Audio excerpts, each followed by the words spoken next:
Just out on an afternoon ride. It was a beautiful day, and we were just taking the sights in on the back roads, and we saw the smoke up ahead, but not knowing what it was until we rounded the corner, and there was a lady standing in the middle of the road flagging us down. When we rounded the corner, we found that half the house was already engulfed in flames.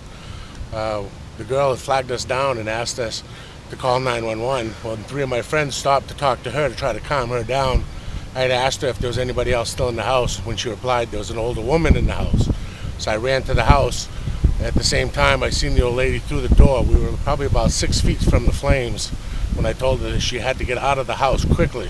When she replied to me, I just had knee surgery, and she had and the first step off their stairway was at least 2.5 feet. So we knew that she wasn't going to be able to make that step. So me and another gentleman who happened to stop by in a pickup truck, who I don't know who he is, he had one side of her, I had the other, and we had to help her out of the house.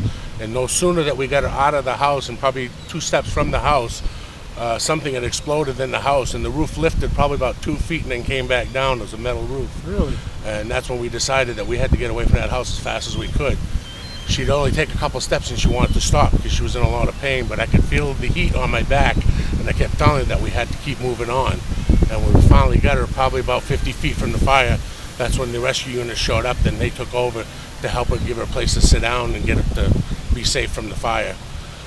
We walked around for a little bit, and she told us that she had some animals in there, but by that time the whole house was engulfed and there was no way that we could go back to save any animals. The lady who was flagging them down, because she was very distraught. When I asked her if there was anybody else in the house, when she replied there was an older woman in the house, another gentleman in a truck had stopped at the same time, and he saw me running towards the house. He ran with me, and that's when he helped me to get the old lady out of the house. I felt really bad that because she almost collapsed when she realized how bad the house was burning. We were only probably about 10 feet from the house at the time when she said, "I have no insurance," and it just kind of gave me a really sick feeling in the pit of my stomach, knowing that this lady was going to lose everything she had, and that she told us she had pets and there was no way we could go help the pets. Yeah.